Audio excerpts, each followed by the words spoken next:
Hello students, welcome back to my YouTube channel Aryan Education Foundation, जहां पे हम provide करा रहे हैं हमारे कॉमर्स क्लास वाले बच्चों का कंप्लीट जितने भी आपके प्रैक्टिकल सब्जेक्ट होते हैं उसकी कंप्लीट सीरीज। बच्चों की डिमांड थी सर नेक्स्ट टॉपिक स्टार्ट करिए, तो नेक्स्ट आपका मोस्ट आईएमपी टॉपिक लेके आया हूं जो कि 15 मार्क्स का कंपलसरी आने वाला है। हमारे रेगुलर वाले बच्चों की बात कर देंगे, डिस्टेंस वालों का, और कौन सा टॉपिक प्रैक्टिकल के पॉइंट ऑफ व्यू से इंपॉर्टेंट है उसकी भी बातें करेंगे।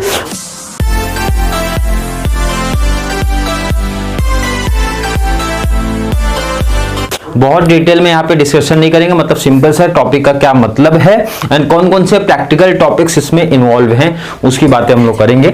जो हमारा टॉपिक है #1 स्टार्ट हुआ है कैपिटल स्ट्रक्चर थ्योरी। एमकॉम वाले बच्चे सिम 2 का आपका सिलेबस है, टीवाई बैफ वाले बच्चे फाइनेंशियल मैनेजमेंट आपका है सिम 5 का। कंप्लीट दोनों का कॉन्सेप्ट सेम चलेगा, मतलब कंप्लीट सम भी आपके सेम है। अगर कोई भी एक पब्लिकेशन आप फॉलो कर रहे हो, मतलब अगर मास्टर डिग्री का मनन प्रकाशन उठा लो एंड टीवाई बैफ वाले बच्चे आप लोग को फाइनेंशियल मैनेजमेंट का मनन प्रकाशन, तो कंप्लीट पूरा टॉपिक ही सेम दिखेगा, प्रैक्टिकल भी एंड जितने भी आपके शॉर्ट नोट्स भी दिखते हैं। छोटा सा आपको एक आइडिया होना चाहिए कि कैपिटल स्ट्रक्चर क्या होता है। तो देखो आप सिंपल से ही ऑलरेडी आपने एसपी जो बच्चों ने लिया था तो क्लास 12th में ही पढ़ चुके हो आप कि कैपिटल क्या होता है एंड स्ट्रक्चर क्या होता है। बहुत सिंपल में शॉर्ट्स में मैंने मीनिंग लिखा है, combination of depth and equity. मतलब आपको एक ऐसा कॉम्बिनेशन बनाना है डेप्थ का एंड इक्विटी का, मींस आपके डेप्थ जो होते हैं एंड इक्विटी होते हैं विच ए कंपनी यूज टू फाइनेंस, जो एक कंपनी यूज करती है फाइनेंस के लिए इन लॉन्ग टर्म ऑपरेशन। मतलब आप कैसा कॉम्बिनेशन बनाओगे कि जिससे आपका जो कॉस्ट आने वाला है वो क्या होना चाहिए, मिनिमम होना चाहिए। कॉस्ट आने वाली है वो क्या होनी चाहिए, मिनिमम होनी चाहिए। क्लियर है। अब वो किस फॉर्म में होना चाहिए मैं यहाँ पे नीचे स्क्रीन पे ऐड करूंगा, क्योंकि मैंने बताया टॉपिक्स में बहुत डिटेल नहीं। मतलब जब आप किसी भी प्रोजेक्ट के इन्वेस्टमेंट में देखते हो, मतलब कहीं आपको पैसे की रिक्वायरमेंट है, तो वो पैसा आप कहां से उठाओगे, डेप्ट से लेने वाले हो या फिर इक्विटी से लेने वाले हो या दोनों का कॉम्बिनेशन करने वाले हो, किस फॉर्म में करोगे। तो कॉमन सी बात है जिसमें हमारा कॉस्ट ऑफ कैपिटल, मतलब जहां पे कॉस्ट हमारी कम पड़ेगी वही क्या किया जाएगा, सेलेक्ट किया जाएगा। जो कि आगे आप पढ़ोगे कि 2 से 3 टाइप्स आपको दिए रहेंगे कि आपने सिर्फ इक्विटी में आपको पैसा इक्विटी से लिया है, या फिर इतने पैसे हमने इक्विटी से लिए हैं, इतने पैसे हमने डेप्ट से लिए हैं, या फिर इतने पैसे मैंने प्रेफरेंस शेयर से लिया है और इतना पैसा हमने कहां से उठाया है, डेप्थ से उठाया। तो मतलब कंप्लीट किस तरीके से दिखेगा ये आपको पहले ही प्रैक्टिकल क्वेश्चन में दिखने वाला है, जो कि कैपिटल स्ट्रक्चर थ्योरी मैंने बता दिया यही है, इसमें आपको दिखने वाला है। शॉर्ट्स में ऐड करा देता हूं। अब टाइप्स ऑफ प्रैक्टिकल सम की बात कर लेते हैं। कितने, देखो सिलेबस में तो बहुत सारे हैं, बट आपके एग्जाम पॉइंट ऑफ व्यू से जितने इंपॉर्टेंट है वो मैं बता रहा हूं।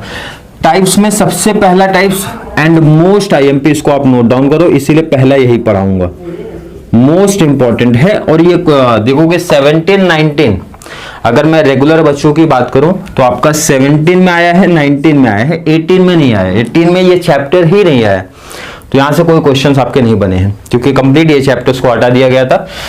तो कैपिटल स्ट्रक्चर थ्योरी बहुत इंपॉर्टेंट है। जितने भी प्रैक्टिकल सम है इस टॉपिक के, मतलब इससे रिलेटेड आपके टेक्स्ट बुक में है, प्रीवियस ईयर का है, टीवाई बैफ वाले बच्चे हमारे सेम 5 में जो भी प्रीवियस ईयर था, या फिर आपके भी सिलेबस में अगर कोई डिफरेंट लेवल का सम है इस पर्टिकुलर टॉपिक का, तो वो आपको करा के दे दिया जाएगा। ये इंपॉर्टेंट होने के बाद, मतलब फर्स्ट आपका ये इंपॉर्टेंट है, सेकेंड आपको सीधा शिफ्ट होना है और मैं टाइप 2 में ये कराने वाला हूं, मतलब ये वाला पार्ट कौन सा, वॉल्टर्स मॉडल 2019 में, बहुत सिंपल सा। और ध्यान रखना कैपिटल स्ट्रक्चर में डिविडेंड डिसीजन भी आएगा हमारा पार्ट। मतलब अगर बात करोगे टीवाई बैफ वाले बच्चे, आपका डिविडेंड डिसीजन एक अलग चैप्टर है, बट हमारे मास्टर वालों का साथ में ऐड कर दिया गया है। तो डिविडेंड डिसीजन का ये पार्ट आगे चलेगा, फॉर्मूला बेस पे है, आगे देखेंगे, बहुत सिंपल सी बातें हैं, क्योंकि इंट्रोडक्शन में सिर्फ यही बताया गया कि टॉपिक का क्या मीनिंग है। शॉर्ट्स में समझ लिया, बाद में जब ये प्रैक्टिकल चलेगा तो और अच्छे से हमको समझ में आने वाला है। एंड डिविडेंड डिसीजन का क्या फॉर्मूला है, कब अप्लाई करेंगे, कैसे करना, वो भी सीखेंगे।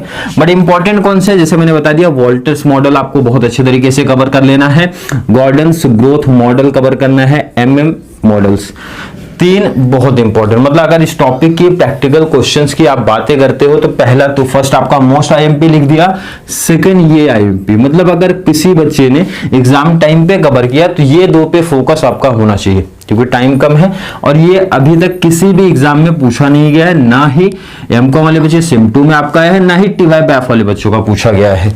तो इंपॉर्टेंट नहीं है, और जो इंपॉर्टेंट नहीं है तो उसको हम लोग थोड़ा सा पीछे रख देंगे। मतलब कंप्लीट जो इंपॉर्टेंट टॉपिक से पहले फोकस उन पे होगा।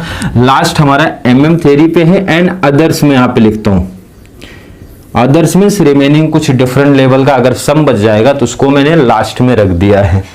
क्लियर है?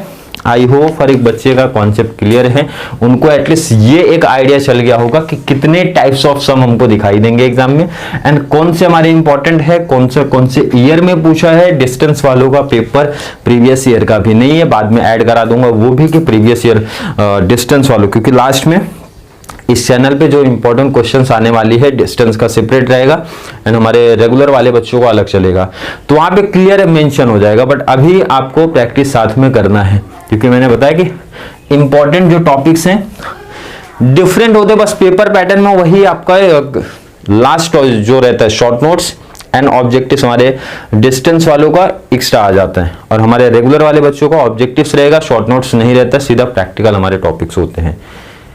क्लियर? आई होप हर एक बच्चे का क्लियर कॉन्सेप्ट है। फिर भी किसी बच्चे को, क्योंकि इसमें वीडियो में बहुत ज्यादा हमने बातें नहीं की, सिंपल से टॉपिक्स आपको बता दिए, शॉर्ट्स में मीनिंग बता दिए, मीनिंग अगर नहीं भी समझा रहेगा तो आगे पहला टॉपिक मीनिंग से रिलेटेड ही करने वाले, जब प्रैक्टिकल करेंगे तो वहां पे साथ में आपको थोड़ा सा गाइड करते हुए चलेंगे, तो जहां पे चैप्टर्स की मीनिंग हमको और अच्छे तरीके से समझ में आ जाएगी। फिर भी किसी बच्चे को आज के वीडियो को लेके कोई भी डाउट कंफ्यूजन अगर क्रिएट होता है, नीचे कमेंट में ऐड कर दो, या फिर कॉन्सेप्ट क्लियर है वो भी मेंशन करो, और जिससे आपको एक आइडिया चल गया है कि कौन से इंपॉर्टेंट टॉपिक्स हमारे एग्जाम में होने वाले हैं। तो चलिए मिलेंगे नेक्स्ट क्लास में, तब तक के लिए थैंक यू सो मच।